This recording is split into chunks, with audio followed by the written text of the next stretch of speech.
Hello dear students, welcome to EC Plus, a digital platform of advanced engineering classes. और हम हैं इस railway engineering के lecture में. So this is going to be your last lecture of railway engineering, जहां पर हम track maintenance पर बात कर रहे होंगे, which is a very small topic. सिर्फ टर्मिनोलॉजीज के बारे में जानने की ज़रूरत है. There is nothing very much of conceptual there. सिर्फ कुछ चीज़ें हमें पहचानना है, कुछ चीज़ें जानना है, and the subject is complete.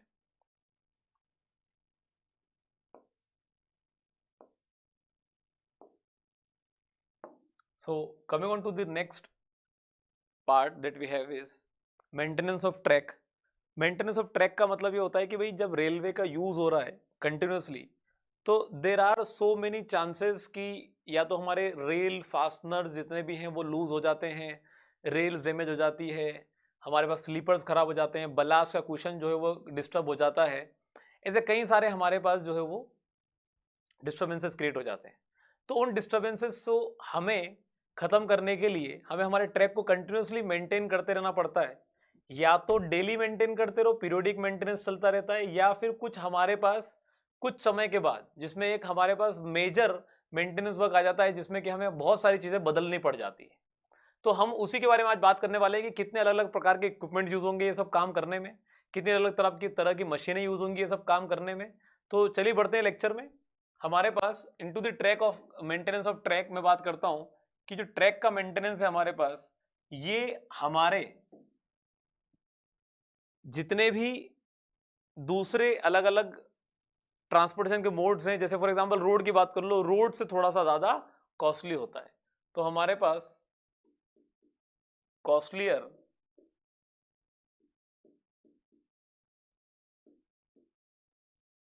Then road maintenance,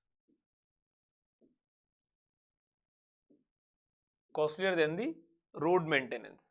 हमारे पास यहां पर अगर हम बात करें, maintenance of the track is required if the strength goes deteriorating, या तो स्ट्रेंथ खराब हो जाती है to the movement of high speed trains, heavy axle loads, किसी के लिए भी हमारे पास और डिटोरिएटिंग इफेक्ट जनरेट हो जाते हैं किसी भी कारण से. Either it can be the rain, temperature, humidity, wind, कोई भी हो सकता है. हम मेंटेनेंस हमारे ट्रैक को दो कैटेगरी में बांट रहे हैं. एक है हमारे पास डेली मेंटेनेंस, एक है पीरियोडिक मेंटेनेंस. डेली मेंटेनेंस के अंदर क्या हो रहा है, एक गैंग है जो अटैच हो जाती है 5 से 6 किलोमीटर के लेंथ के लिए, और वो हमेशा वही काम करती रहती है, उनका उसी चीज को चेक करने काम करते रहती है. आपने देखा भी होगा कई बार कि कुछ लेबर्स हमेशा कुछ ना कुछ लगी रहती है. वो बेसिकली क्या है, gang of workers are basically assign कि भाई आपका इतना काम है, इतने इतने काम आपको करते रहना है. तो बेसिकली हमारा डेली मेंटेनेंस में आ जाता है. एक बनता है हमारे पास हमारा पीरियोडिक मेंटेनेंस. पीरियोडिक मेंटेनेंस में हमारे पास इफ आई टॉक अबाउट, तो ये हमारे पास 2 से 3 साल के इंटरवल में, जिसमें कि मेजर रिपेयर वर्क्स आ जाते हैं. या तो पूरा का पूरा गेज लाइन डिस्टर्ब हो गया है, या हमारे जॉइंट्स कंप्लीटली डिस्टर्ब हो गए हैं, हमारे पास अलाइनमेंट पूरी तरीके से डिस्टर्ब हो गया है, पॉइंट्स एंड क्रॉसिंग है हमारे पास वो डिस्टर्ब हो गए हैं. तो उसके लिए हमारे पास हमें हमारे रेल के सरफेसेस का मेंटेनेंस करना, हमारे ट्रैक अलाइनमेंट का मेंटेनेंस करना, पूरा गेज हमारे पास जो है वो मेंटेन करना, हमें पूरा सही करना हमें, और maintenance of the track components. Track component मतलब सारी चीजें, रेल, स्लीपर, फिश प्लेट, सब कुछ, सभी को हमें वापस से जो है वो सही करना. अगर रिपेयर करना है तो रिपेयर हो जाएगा, या फिर अगर हमें चेंज करना है तो चेंज करना पड़े. Anything that we are able to do, हम वो सारी चीजें बेसिकली पीरियोडिक मेंटेनेंस में लेकर आते हैं. हमारे पास इफ आई टॉक अबाउट, अगर हम जब भी कोई मेंटेनेंस वर्क करने जा रहे हैं तो हमें स्टॉक में वो सारी चीजें रखनी पड़ेगी कि अगर चेंज करना पड़े, या हमारे पास हमें कोई भी चीज जो कि इनकम्प्लीट हो जा रही है वो हमें वहां पर रिप्लेस करना पड़े, तो उसके लिए हमारे पास एक स्टॉक होना चाहिए.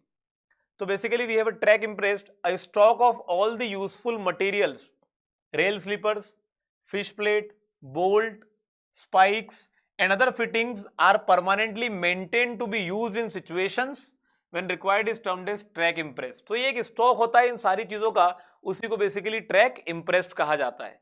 कितने अलग अलग तरह के डिवाइसेस यूज होते हैं हमारे पास यहाँ पर. तो instrument use for the maintenance of the track is, एक हमारे पास शोवेल या बलास्ट फोक कहा जाता है. क्या पर्पज है इसका, जब ट्रेन मूव करती है तो ये बलास्ट यहां से डिस्टर्ब होता है वाइब्रेशन से कारण, उसे हमें वापस से वहां पर रीलोकेट करना पड़ता है. तो ये जो हमारे पास टूल यूज हो रहा है इसे बेसिकली क्या कहते हैं, शोवेल या बलास्ट फोक. ध्यान रखेगा इस बात का, the track is opened out, मतलब यहां से ये इसे निकाला जाएगा थोड़ा बहुत और रीफिल किया जाएगा. and ballast round the sleepers is pulled aside by means of ballast fork or shovel, तो हमारे पास उसके लिए ballast fork का इस्तेमाल हो रहा है। हमारे पास another one is the crowbar।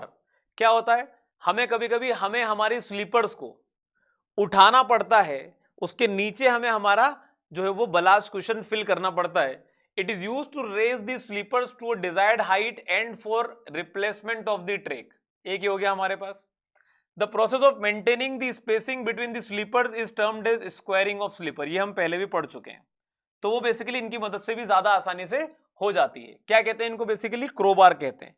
ये सब चीजें मैं वैसे भी बिल्डिंग मटेरियल में कई बार पढ़ाता हूं, तो जो है वो वहां पर भी कवर हो जाता है, कुछ टॉपिक्स जो है वो बहुत आसान से हैं। Another one is cant board. क्या कर रहा है कैंट बोर्ड, सिर्फ कैंट बोर्ड ये चेक कर रहा है, which is basically an horizontal board. हमारे पास इसके ऊपर हम लेवल ट्यूब रख के पता कर लेते हैं कि भाई हॉरिजॉन्टल है या नहीं, और हम ये टेस्ट करते रहते हैं कि भाई कितना हमने कैंट दे पाए या कितना कैंट एक्सेस है हमारे पास at this location. Cant access है या कैंट डेफिशिएंसी है या कितना कैंट प्रोवाइड हो गया है। तो ये जो बोर्ड होता है बेसिकली इसी को क्या कहा जाता है, cant board. To check the super elevation on curve, cant board is basically used. तो ये सिर्फ क्या बोर्ड है, क्या उसका यूज है, ये पता होना चाहिए, that's more important, rest nothing else is more important. Another one is rail tongs. In rails को उठाने के लिए हमारे पास ये जो चिमटा यूज हो रहा है इसे रेल टोंग कहा जाता है, use to lift and carry the rails. अगर किसी मशीन के साथ इसको टच कर देंगे तो वो कुछ ऐसा दिखाई देगा, बेसिकली वो हमारे पास वो भी रेल टोंग ही कहलाएगा। Another one is crowbar. आप क्लोबार कह दो या क्रोबार कह, दोनों का पर्पस बेसिकली एक जैसा हो जाता है। यहां से उठाने का काम हो जाएगा, यहां से जो स्पाइक्स होते हैं हमारे पास उन स्पाइक्स को रिमूव करने का काम हो जाएगा, जो हमारे पास वुडन हमारे स्लीपर्स पर लगे होते हैं, तो उनको बेसिकली यहां पे उठाने का काम हो जाएगा, use to remove the spikes out of the sleepers. इसे बेसिकली क्लोबार कह दिया जाता है। हमारे पास another one that we have is sleepers को एक जगह से दूसरे को उठाकर ले जाने में, स्लीपर्स को एक जगह दूसरे का प्लेस करने में हमें उनको उठाना पड़ता है, कैरी करना पड़ता है। उनके लिए जो चिमटा यूज होता है उसे स्लीपर टोंग कहा जाता है, use to lift up the sleeper. Another one that we have is the विजियर मायर। हमारे पास अगर हमें हमारे रेल की अनइवननेस मेजर करनी होती है तो वो हमारे पास हमारे इस विजियर मायर से बेसिकली यूज होती है। It is use for measuring the unevenness of the rails and also use for rectification of track alignment, कि भाई कितनी हमारे पास हमारी रेल जो है वो अनइवन हो गई है, कितना हमारे पास जो है उसके अंदर चेंजेस आ गया है। तो it is by the use of this, हमारे पास ग्रेजुएटेड स्केल यहाँ पर मेजर होती है।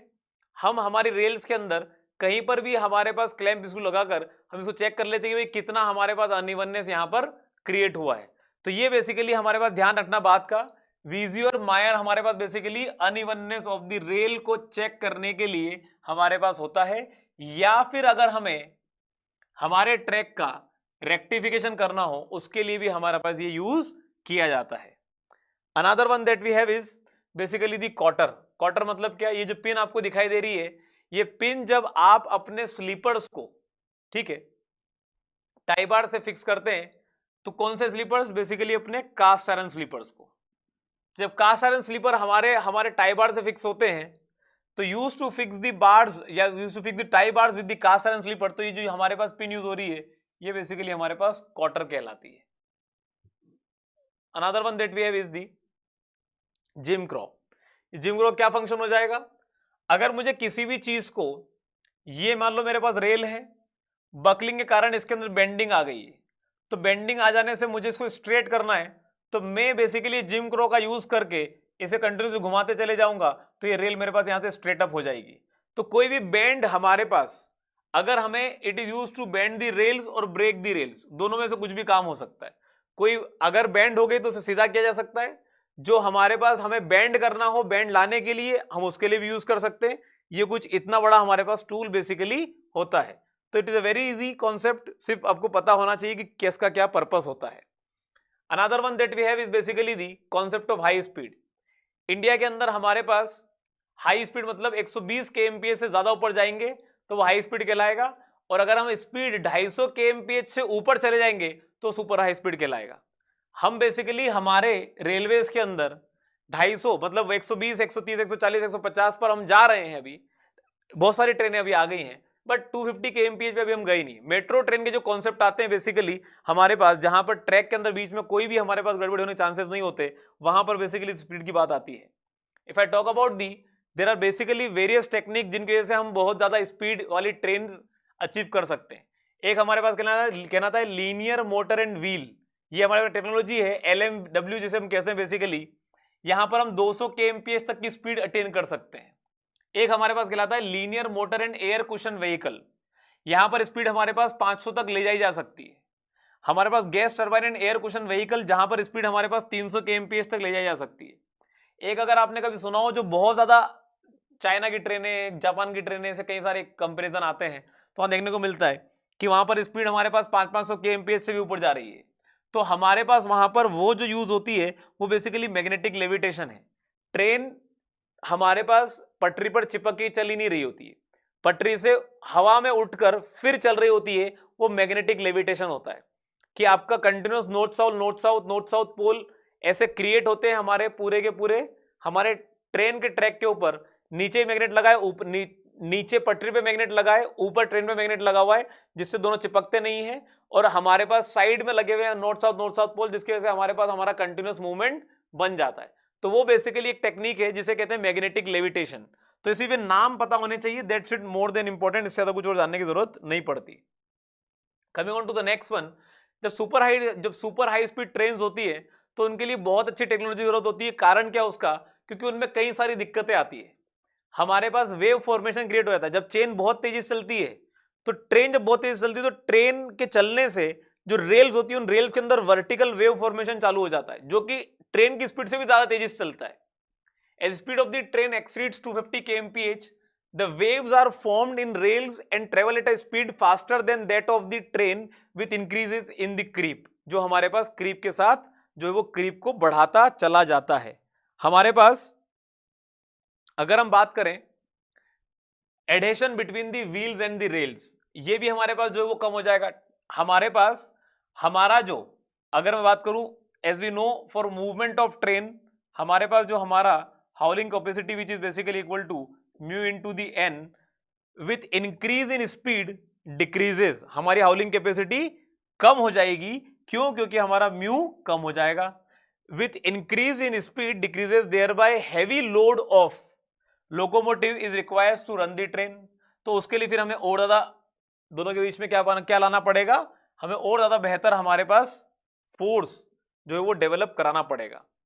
Another one is as centrifugal force, जो सेंट्रीफ्यूगल फोर्स होता है हमारे पास is directly proportional to the V square, velocity के स्क्वायर के डायरेक्टली प्रोपोर्शनल होता है।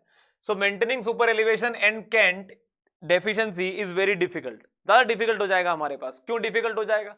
क्योंकि भाई बहुत ज्यादा अगर स्पीड हो गई तो बहुत ज्यादा सेंट्रीफ्यूगल फोर्स में पूरी की पूरी पटरी को एकदम एक्चुअली में ऐसे कर जाना पड़ जाएगा, जो बहुत मुश्किल है हमारे लिए। तो हमारे पास एक वाइब्रेशनल लिमिटेशन आ जाता है कि भाई इतनी तेज चलती है, हमारे पास बहुत ज्यादा वाइब्रेशंस क्रिएट हो जाते हैं। फाइन, तो हमारे पास वो बहुत अच्छी टेक्नोलॉजी के बिना मुश्किल है। हमारे पास जब स्पीड 130 kmph से ऊपर होती है, हम पढ़ चुके हैं already, CST 10, 11, 12, 13 basically sleepers use होते हैं हमारे पास। CST 9 sleepers are use up to the speed of 130 kmph, हम ऑलरेडी जान चुके हैं लास्ट लेक्चर में। हमारे पास ट्रैक रिकॉर्डिंग, ये बेसिकली मशीन है जो ट्रैक के वेरियस पैरामीटर्स को रिकॉर्ड करते हुए चलती चली जाती है कि भाई कहीं पे कोई गड़बड़ी तो है नहीं। तो हमारे पास for quantitative assessment of track, its parameter like unevenness, twist या सुपर एलिवेशन या versines are noted with the help of the track recording card. तो आपको पता होना चाहिए कि ट्रैक रिकॉर्डिंग का मतलब, हम ट्रैक रिकॉर्डिंग में क्या क्या करते हैं। क्या करते हैं? हम अनइवननेस देखते हैं, ट्विस्ट देखते हैं, सुपर एलिवेशन देखते हैं, वर्साइन देखते हैं हमारे ट्रैक रिकॉर्डिंग कार की मदद से, विच is basically an advance technology.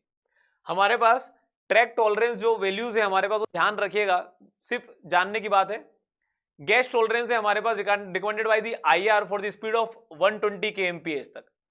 Straight track पर हमारे पास गेज के अंदर 6 mm से -30 mm तक का हमारे पास जो है वो डिफरेंस चल सकता है। हमारे पास मतलब 6 mm ज्यादा और -3 mm, मतलब हमारे पास या तो 6 mm ज्यादा हो जाए या 3 mm कम हो जाए, उसका मतलब हमारे पास यहां पर डिफाइंड है। On curve up to 4 degrees 13 mm तक का चलेगा और -3 mm तक का चलेगा। On the curve sharper than 4 degrees plus 19 mm तक का हमारे पास जो है वो हमारा डिफरेंस चल सकता है। If you talk about the another case alignment variations, alignment में अगर वेरिएशन आता है तो on 7.5 metre chord length the alignment variations are as follows. सिर्फ तरीका है बताने का। स्ट्रेट ट्रैक पे ±5 mm चलेगा, कोई दिक्कत नहीं। कर्व ट्रैक पे ±5 mm चलेगा, कोई दिक्कत नहीं। एग्जाम में डायरेक्ट वैल्यूज आती है, डायरेक्ट वैल्यूज आपको रिप्रेजेंट करना है, ये पता रहना चाहिए, दैट्स इट। अगर हम बात करें, हमारे पास अलग अलग मेथड से हमारे ट्रैक मेंटेन करने के लिए देयर आर सम मशीन्स जो कि कंप्लीटली हमारे पास ऑटोमेटिक हो जाती है। तो वो कैसे पूरे ट्रैक को मेंटेन कर लेती है, हमें बेसिकली वही जानना है। तो either there are some of the method referred as on tracking, या फिर बेसिकली हमारे पास ऑफ ट्रैकिंग मेथड कहलाती है। तो हमारे पास वो कैसे वर्क करती है जरा देखिएगा आप। ये पूरी की पूरी स्लीपर, सॉरी पूरी पूरी रेल्स है हमारे पास, रेल के नीचे स्लीपर लगी हुई है, दीज आर दी स्लीपर्स, और स्लीपर के नीचे बेसिकली हमारे पास बलास्ट है, और ये मशीन यहां पर इंसर्ट करके इस पूरे बलास्ट को इसके नीचे जो है वो फिल करने का काम करती है। तो बेसिकली हमारे पास ये मशीन का जो है वो सिर्फ और सिर्फ क्या काम है, पूरे के पूरे ट्रैक को मेंटेन करने की कोशिश करना। तो ये बेसिकली हमारे पास ऑफ ट्रैकिंग मशीन कहलाती है, जो हमारे पास बलास्ट को उठाएगी, मटेरियल फिल करेगी और फिर बलास्ट को प्लेस करेगी। तो this works in pairs from opposite sides, दोनों तरफ से हमारे पास स्लीपर को उठाकर और sleeper under the rail seat to ensure maximum consolidation of the ballast. एक तो ये हो गया हमारे पास ऑफ ट्रैकिंग। एक है बेसिकली हमारे पास यही तरीका, लेकिन ये हैंड से द्वारा मशीन का यूज करके किया जाता है। Another one that we have is basically the on tracking. ये वही मशीन है जो ऑटोमेटिक मशीन है हमारे पास, कंप्लीटली क्या करेगी, इतना वाइब्रेशन पैदा करेगी कि भाई इसके नीचे हमारे पास कंप्लीट जो है वो हमारा बलास्ट मटेरियल फिल हो जाएगा। Here self propelled vehicles are used to tamp the sleepers, बढ़िया तरीके से। It offers higher control, efficiency and quality of work, ज्यादा बेहतर हो जाता है। तो ये पता होना चाहिए सिर्फ terms, what on tracking what of tracking is refers to. हमारे पास ये मशीन कुछ इस तरह से आपको दिखाई देगी, which is going to basically work on to the complete field. ठीक है, फील्ड मतलब पूरा ट्रैक पर। हमारे पास जो हम मेंटेनेंस कर रहे हैं, तो मेंटेनेंस हमारे पास या तो मैनुअल हो सकता है या कंप्लीटली हमारे पास हमारे जो है वो मशीन से हो सकता है। हमारे पास मेजर्ड शोवेल पैकिंग एक बेसिकली तरीका है। In this manual maintenance of the track is done without the use of highly sophisticated equipments, जिनमें से हमारे पास इन दिस केस डेंसोमीटर इस्तेमाल होता है, फ्लेक्सीमीटर इस्तेमाल होता है, वीजियर्स मायर इस्तेमाल होता है, शोवेल इस्तेमाल होता है। ये पता होना चाहिए हमारे पास बेसिकली कि ये अलग अलग तरह के हमारे पास इंस्ट्रूमेंट्स बेसिकली यूज होते हैं। ठीक है, हमारे पास हमारे स्लीपर के नीचे कितना बलास्ट कुशन डेंस हो पाया है वो चेक करने के लिए हमारा डेंसोमीटर काम आ जाता है। तो करेंगे हम काम कंप्लीटली हमारे मैनुअल मेथड से, चेक हम बेसिकली इनकी अलग अलग मशीनों से कर लेंगे। तो डेंसोमीटर बेसिकली हमारे पास मेजरमेंट है, measurement of the packing under the sleeper हमारे पास। ठीक है, तो डेंसोमीटर में लिख लेता हूं यहां पर,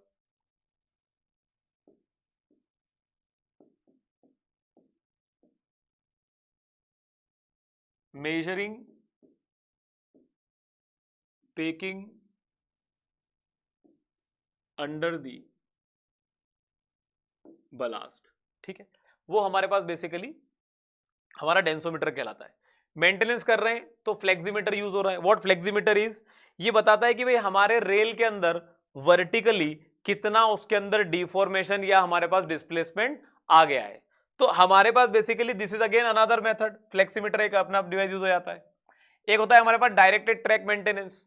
हमारे पास unlike conventional maintenance system, only specified track length is supervised and checked for the track defects. मतलब हमारे पास हम अलग अलग पूरा कंप्लीट ट्रैक चेक करने से ज्यादा बेहतर है सिर्फ स्पेसिफाइड ट्रैक लेंथ पे सारे टेस्ट करते हैं और पता करते हैं कि वहां पर हमारे पास कोई दिक्कत है या नहीं है। सिर्फ ये नाम जो है वो पता रहने चाहिए। अच्छा, ये एक लास्ट लेक्चर में एक सिर्फ इमेज रह गई थी बताना आपको कि जो हमारे पास ये क्रॉसिंग नोज पर ये विंग रेल्स और ये जो हमारे पास रेल बनती है, इनमें से एक को पॉइंट रेल कहा जाता है, एक को स्प्लाइस रेल कहा जाता है। समझा, मैंने पहले दिया था, डायग्राम नहीं दिखा पाया था तो उसको मैंने यहां पर इंक्लूड कर लिया है।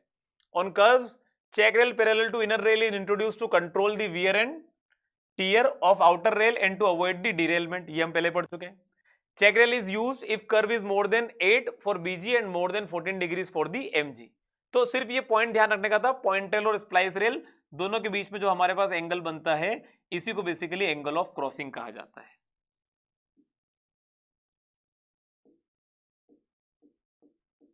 तो बहुत छोटा सा लेक्चर था ये वाला, सिर्फ इन टर्म्स के बारे में जानने की जरूरत थी, nothing much more is very important in it, तो ध्यान रखिएगा इस बात को।